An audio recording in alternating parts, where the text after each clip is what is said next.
ಎಲ್ರಿಗೂ ನಮಸ್ಕಾರ. ನೀವು ನೋಡ್ತಾ ಇದ್ದೀರಾ ಟಿವಿ ವಿಕ್ರಮ. ನಾನು ಮುಮ್ತಾಜ್ ಅಬ್ದುಲ್ ನೆಲೆಡ್ಕ. ವೀಕ್ಷಕರೇ, ನಿನ್ನೆ ತನಕ ವಿರೋಧ ಪಕ್ಷದ ನಾಯಕ ರಾಹುಲ್ ಇಟಲಿ ಪಶ್ಚಿಮ ಬಂಗಾಳ, ತಮಿಳುನಾಡು, ಅಸ್ಸಾಂ ಇಲ್ಲೆಲ್ಲವೂ ಕೂಡ ಸೋತ ನಂತರ ಸಂಪೂರ್ಣವಾಗಿ ಒಂಥರ ಸೈಲೆಂಟ್ ಮೋಡ್ಗೆ ಹೋಗ್ಬಿಟ್ಟಿದ್ರು. ಒಂದರ್ಥದಲ್ಲಿ ಡಿಪ್ರೆಷನ್ಗೆ ಹೋಗಿದ್ರು ಏನೋ ಅನ್ನೋ ರೀತಿಯಲ್ಲಿ ಕಾಣ್ತಾ ಇದ್ರು. ವಿರೋಧ ಪಕ್ಷದ ದೊಡ್ಡ ದೊಡ್ಡ ನಾಯಕರು ಕೂಡ ಅಷ್ಟೇ ಫುಲ್ ಸೈಲೆಂಟ್ ಆಗಿಬಿಟ್ಟಿದ್ರು. ಯಾಕೆ ಅಂತ ಕೇಳ್ತೀರಾ? ಗೊತ್ತಿಲ್ವಾ ನಿಮಗೆ? ಅಂತಹ ಭಾರಿ ಸೋಲನ್ನು ಕಂಡಿದ್ದಾರೆ. ಅದರಲ್ಲೂ ತಾವು ಸೋತಿದ್ದು ಹೇಗೆ ಅನ್ನೋದಕ್ಕಿಂತ ಈ ಪಶ್ಚಿಮ ಬಂಗಾಳದಲ್ಲಿ ಹಾಗೆ ಅಸ್ಸಾಂನಲ್ಲಿ ಹೇಗೆ ಬಿಜೆಪಿ ಇಷ್ಟು ದೊಡ್ಡ ಮಟ್ಟದಲ್ಲಿ ಗೆಲ್ತು ಅನ್ನುವಂಥದ್ದು ಅವರಿಗೆ ಇವತ್ತಿಗೂ ಕೂಡ ಹೊರಗೆ ಬರೋದಕ್ಕೆ ಆಗದಂತ ಅತೀ ದೊಡ್ಡ ಶಾಕು.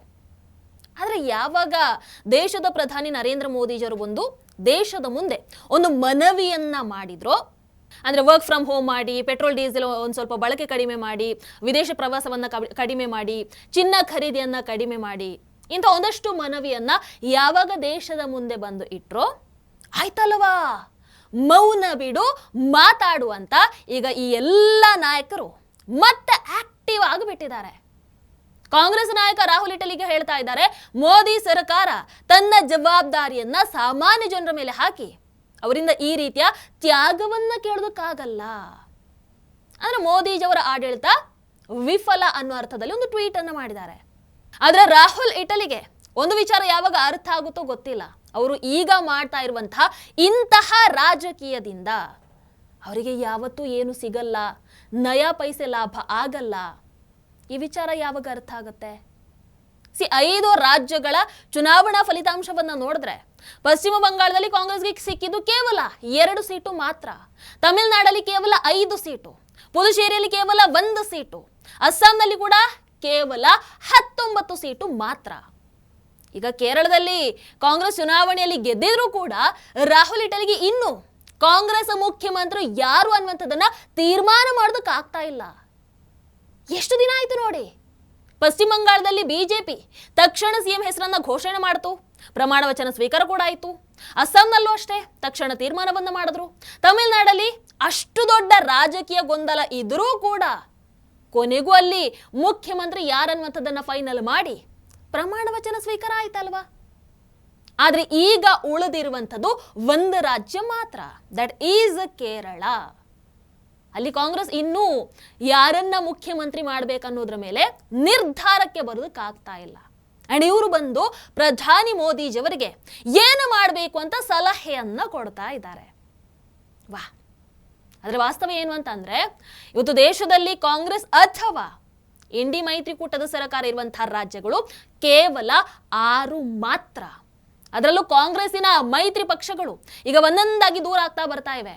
ತಮಿಳುನಾಡಲ್ಲಿ ಗೊತ್ತಲ್ವಾ, DMK ಹೇಗೂ ಕಾಂಗ್ರೆಸ್ ಮೇಲೆ ನಿರಂತರವಾಗಿ ದೂಷಿಸ್ತಾ ಇದೆ ಬಿಟ್ಟು ಹೋಗಿರುವಂಥದ್ದಕ್ಕೆ. ಇನ್ನು ಮಮತಾ ಬ್ಯಾನರ್ಜಿ ಕೂಡ ಅಷ್ಟೇ ರಾಹುಲ್ ಇಟಲಿ ಮೇಲೆ ಅಸಮಾಧಾನದಲ್ಲಿದ್ದಾರೆ ಅನ್ನುವಂತಹ ಮಾತುಗಳು ಬರ್ತಾ ಇದೆ. ಇನ್ನು ಲೆಫ್ಟ್ ಪಕ್ಷಗಳು ಕೂಡ ಕಾಂಗ್ರೆಸ್ ಮೇಲೆ ಅಷ್ಟೇನು ಖುಷಿಯಾಗಿಲ್ಲ. ಒಂದು ಕಾಲದಲ್ಲಿ ಕಾಂಗ್ರೆಸ್ ಜೊತೆಗೆ ಇದ್ದಂತಹ ಉಮರ್ ಅಬ್ದುಲ್ಲಾ ಕೂಡ ಈಗ ಬಹಳಷ್ಟು ಸಂದರ್ಭಗಳಲ್ಲಿ ಈ ರಾಹುಲ್ ಇಟಲಿಗಿಂತ ಮೋದಿಜಿಯವರ ಲೇಸು ಅನ್ನೋ ಥರ ಮೋದಿ ಸರ್ಕಾರದ ಕೆಲಸವನ್ನ ಮೆಚ್ಕೊಂಡು ಬಹಳಷ್ಟು ಬಾರಿ ಮಾತಾಡಿದ್ದಾರೆ. ಹಾಗಂತ ಅವರು ಮೋದಿಜಿ ಜೊತೆಗೆ ಇದ್ದಾರೆ ಅಂತ ನಾವು ಹೇಳೋದಿಲ್ಲ, ಬಟ್ ಮಾತಾಡಿದ್ದಾರೆ ಅಂತ. ಅಂದ್ರೆ ಒಂದೊಂದೇ ವಿರೋಧ ಪಕ್ಷಗಳು ಕಾಂಗ್ರೆಸ್ನಿಂದ ದೂರ ಸರಿತಾ ಇವೆ. ಆಮೇಲೆ ಬಾಕಿ ಕಾಂಗ್ರೆಸ್ ಜೊತೆಗೆ ಇನ್ನೂ ಉಳಿದಿರುವಂತಹ ಪಕ್ಷಗಳ ಪರಿಸ್ಥಿತಿ ಅಷ್ಟೇನು ಚೆನ್ನಾಗಿಲ್ಲ ಬಿಡಿ. ಅದೇ ಇನ್ನೊಂದು ಕಡೆ NDA ಹಾಗೆ ಬಿಜೆಪಿಯನ್ನು ನೋಡಿದ್ರೆ 2024 ಲೋಕಸಭಾ ಚುನಾವಣೆಯ ನಂತರ ದಿನದಿಂದ ದಿನಕ್ಕೆ ಇನ್ನಷ್ಟು ಬಲವಾಗ್ತಾ ಬರ್ತಾ ಇದೆ. ಆದ್ರೆ ರಾಹುಲ್ ಇಟಲಿಯ ರಾಜಕೀಯ ಪರಿಸ್ಥಿತಿ ಮಾತ್ರ ದಿನದಿಂದ ದಿನಕ್ಕೆ ಇನ್ನಷ್ಟು ವೀಕ್ ಆಗ್ತಾ ಇದೆ. ಈಗ ಇನ್ನು ನೋಡಿ, ಪಶ್ಚಿಮ ಬಂಗಾಳ ಹಾಗೆ ಅಸ್ಸಾಂನಲ್ಲಿ ಭಾರಿ ಸೋಲಾಗಿದೆಯಲ್ವಾ ಕಾಂಗ್ರೆಸ್ಸಿಗೆ. ಇನ್ನು ಶುರು ಮಾಡ್ತಾರೆ ರಾಹುಲ್ ಇಟಲಿ ವಿದೇಶಗಳಿಗೆ ಹೋಗಿ ಭಾರತದಲ್ಲಿ ಪ್ರಜಾಪ್ರಭುತ್ವ ಅಪಾಯದಲ್ಲಿದೆ, ಅಸ್ಸಾಂ ಫಲಿತಾಂಶ ಸರಿ ಇಲ್ಲ, ಪಶ್ಚಿಮ ಬಂಗಾಳ ಫಲಿತಾಂಶ ಸರಿ ಇಲ್ಲ, ಆಮೇಲೆ ಕೊನೆಗೆ ಸರಿಯಾದ ಚುನಾವಣೆ ನಡೆದಿರುವಂಥದ್ದು ಕೇರಳದಲ್ಲಿ ಮಾತ್ರ. ಉಳಿದೆಲ್ಲ ಕಡೆ ಬಿಜೆಪಿ ಮೋದಿಜಿ ವೋಟ್ ಚೋರಿ ಮಾಡಿದಾರಂತ ಹೇಳಿದ್ರು ಆಶ್ಚರ್ಯ ಇಲ್ಲ ಬಿಡಿ. ಹೊರಗಡೆ ಹೋಗಿ ಭಾರತವನ್ನ ದೂಷಿಸೋದ್ರಲ್ಲಿ ರಾಹುಲ್ ಇಟಲಿ ಅವರಿಗಿಂತ ಮುಂದೆ ಯಾರಿದ್ದಾರೆ? ಯಾರು ಅವರನ್ನು ಮೀರಿಸೋದಕ್ಕೂ ಆಗಲ್ಲ ಅಂತ ಅಂದ್ಕೊಳ್ತೀನಿ.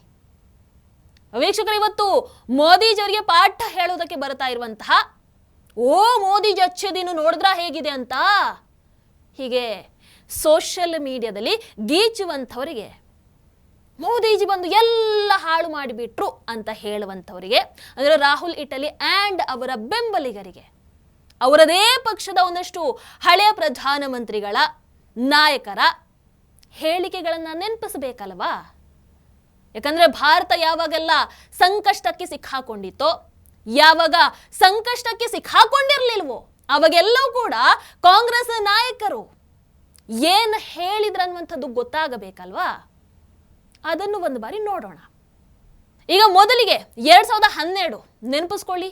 ಆಗ ಕಾಂಗ್ರೆಸ್ ಸರ್ಕಾರದ ಪ್ರಧಾನಿಯಾಗಿದ್ದಂತಹ ಡಾಕ್ಟರ್ ಮನಮೋಹನ್ ಸಿಂಗ್ ಪೆಟ್ರೋಲ್ ಬೆಲೆ ಏರಿಕೆಯ ನಂತರ ಒಂದು ಮಾತನ್ನ ಹೇಳಿದ್ರು. ಏನು? ಹಣ ಮರದಲ್ಲಿ ಬೆಳೆಯೋದಿಲ್ಲ. ಹಣ ಮರದಲ್ಲಿ ಬೆಳೆಯೋದಿಲ್ಲ. ಒಂದು ಬಾರಿ ವಿಡಿಯೋವನ್ನು ನೋಡ್ಕೊಂಡು ಬನ್ನಿ. जरूरी थे। मैं सबसे पहले डीजल के दामों में बढ़ोतरी और एलपीजी सिलेंडरों पर लगाई गई सीमा के बारे में बात करना चाहूँगा। हम अपनी ज़रूरत के तेल का करीब 80% आयात करते हैं और पिछले 4 सालों के दौरान विश्व बाजार में तेल की कीमतों में तेज़ी से बढ़ोतरी हुई है। हमने इन बढ़ी हुई कीमतों का सारा बोझ आप पर नहीं पड़ने दिया। हमारी कोशिश ये रही है कि जहाँ तक हो सके आपको इस परेशानी से बचाए रखें। इसके नतीजे में पेट्रोलियम पदार्थों पर दी जाने वाली सब्सिडी में बड़े पैमाने पर इजाफा हुआ है। पिछले साल ये सब्सिडी 1,40,000 करोड़ रुपए थी। अगर हमने कोई कार्रवाई ना की होती तो इस साल ये सब्सिडी बढ़कर 2 लाख करोड़ रुपए से भी ज़्यादा हो जाती। इसके लिए पैसा कहाँ से आता? पैसा पेड़ों पर तो लगता नहीं है। ಈಗ ಎರಡನೇದು ಒಂದು ಸ್ವಲ್ಪ ಇನ್ನೂ ಹಿಂದಕ್ಕೆ ಹೋಗೋಣ. 1951ರಲ್ಲಿ ಕೆಂಪುಕೋಟೆಯಿಂದ ದೇಶವನ್ನ ಉದ್ದೇಶಿಸಿ ಮಾತನಾಡ್ತಾ ಇದ್ದಂಥ ಸಂದರ್ಭದಲ್ಲಿ ಆಗಿನ ಪ್ರಧಾನಿ ಜವಾಹರ್ಲಾಲ್ ನೆಹರು ಅವರು ಇದೇ ರೀತಿಯಾದಂಥ ಒಂದು ಮಾತನ್ನ ಹೇಳ್ತಾರೆ. ಯುದ್ಧ ಕೊರಿಯಾದಲ್ಲಿ ನಡಿಬಹುದು, ಆದ್ರೆ ಅದರ ಪರಿಣಾಮ ಭಾರತದಲ್ಲೂ ಕಾಣಿಸುತ್ತೆ. और दुनिया के वाकयात अगर वहाँ कोरिया में लड़ाई हो तो उसका असर यहाँ पड़ जाता है चीजों के भाव पर, हमारे काबू के बाहर बात। अगर अमेरिका में कोई बात हो उसका असर यहाँ की चीजों के दाम पे पड़ जाए, लेकिन उसी के साथ ये भी बात है और ये हमारे काबू की बात है। ಈಗ ಯುದ್ಧ ಯುಕ್ರೇನ್ ರಷ್ಯಾದಲ್ಲೂ ನಡೆಯುತ್ತೆ, ಅದರ ಪರಿಣಾಮ ಭಾರತಕ್ಕೂ ಆಗುತ್ತೆ. ಯುದ್ಧ ಇಸ್ರೇಲ್ ಇರಾನ್ ಆಗುತ್ತೆ, ಅದರ ಪರಿಣಾಮ ಇಡೀ ವಿಶ್ವಕ್ಕಾಗುತ್ತೆ, ಭಾರತಕ್ಕೂ ಆಗತ್ತೆ. ಜಗತ್ತಿನ ಒಂದು ಭಾಗದಲ್ಲಿ ಯುದ್ಧ ನಡೆದ್ರೂ ಕೂಡ ಅದರ ಆರ್ಥಿಕ ಪರಿಣಾಮ ಇಡೀ ಜಗತ್ತಿನ ಮೇಲೆ ಬೀಳುತ್ತೆ ಅನ್ನುವಂಥದ್ದನ್ನ ನೆಹರು ಅವರು ಅವತ್ತು ಅರ್ಥ ಮಾಡಿಸಿದ್ರು. ಪಾಪ ಅವರ ಫಾಲೋವರ್ಸ್ಗೆ ಇನ್ನೂ ಕೂಡ ಅರ್ಥ ಆಗ್ಲಿಲ್ಲ. ಯಾಕೆ ಅರ್ಥ ಆಗಬೇಕಿತ್ತಲ್ವಾ? ವೀಕ್ಷಕರ 2013ರಲ್ಲಿ ಆಗಿನ ಪೆಟ್ರೋಲಿಯಂ ಸಚಿವರಾದಂತಹ ವೀರಪ್ಪ ಮೊಯ್ಲಿ ಭಾರತೀಯರಿಗೆ ಒಂದು ಸಲಹೆಯನ್ನ ಕೊಟ್ಟಿದ್ರು. ಪೆಟ್ರೋಲ್ ಡೀಸೆಲ್ ಉಳಿಸಬೇಕು ಅಂತಂದ್ರೆ ಮೆಟ್ರೋದಲ್ಲಿ ಪ್ರಯಾಣ ಮಾಡಿ ಅಂತ ಮನವಿ ಮಾಡ್ಕೊಳ್ತಾರೆ.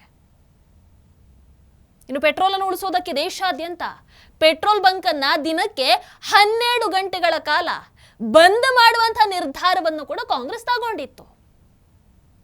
ಅಚ್ಚೇ ದಿನ ಅಲ್ಲ, ನೀವು ಹೇಳ್ತಾ ಇರುವಂತದಕ್ಕೆ ನಾವು ಹೇಳೋದು ಅದು ಅಚ್ಚೇ ದಿನ, ಈಗ ಇರುವಂತದ್ದು ಅಚ್ಚೇ ದಿನ ಅಲ್ಲ. 2013ರಲ್ಲಿ ಪಿ ಚಿದಂಬರಂ ಜನರಿಗೆ ಚಿನ್ನವನ್ನು ಖರೀದಿ ಮಾಡಬೇಡಿ ಅಂತ ಅವತ್ತು ಕೂಡ ಮನವಿ ಮಾಡಿದ್ರು. ಯಾಕೆ? ಅವತ್ತು ಇಸ್ರೇಲ್ ಇರಾನ್ ಯುದ್ಧ ಆಗ್ತಾ ಇತ್ತಾ? ರಷ್ಯಾ ಯುಕ್ರೇನ್ ಯುದ್ಧ ಆಗ್ತಾ ಇತ್ತಾ? ಆಗಿನ ಕಾಂಗ್ರೆಸ್ ನೇತೃತ್ವದ ಕೇಂದ್ರ ಸರ್ಕಾರ ದೇಶದ ಜನರಿಗೆ ದಿನಕ್ಕೆ 1 ಹೊತ್ತಿನ ಊಟವನ್ನ ಬಿಡಿ ಅನ್ನುವಂಥ ಮನವಿಯನ್ನ ಮಾಡಿತ್ತು. ಎಂತಹ ವಿಫಲ ಆಡಳಿತ! ಜನ ತಿನ್ನುವಂತಹ ಆಹಾರವನ್ನವರಿಂದ ಕಿತ್ಕೊಳ್ಳುವಂಥದ್ದು.